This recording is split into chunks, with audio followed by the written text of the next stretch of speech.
As I said in the beginning, there were things happening in Korea at the time that made a lot of us feel really hopeful, but then also anxious about what reunification would look like. To think about finally having peace between the two Koreas, and that's all fallen apart.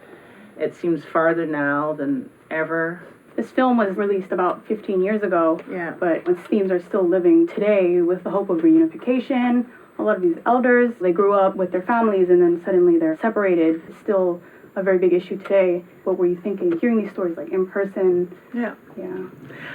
Well, so many of those people who remember United Korea have died, because I have talked to different people. It's almost as though that whole dream and that whole stubborn belief that Korea is one and this is what we must do is now seen as really unrealistic and economically devastating. People cite some of the economic challenges when Germany was united again.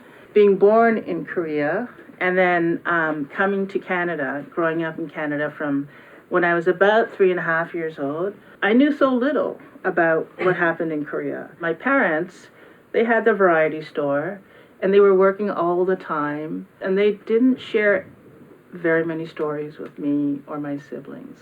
I don't think we're unique that way. I think a lot of working class immigrant families, having left home for lots of reasons, they don't necessarily carry on the legacies, the traditions, the stories, and then because I don't speak Korean, there was a real like divide.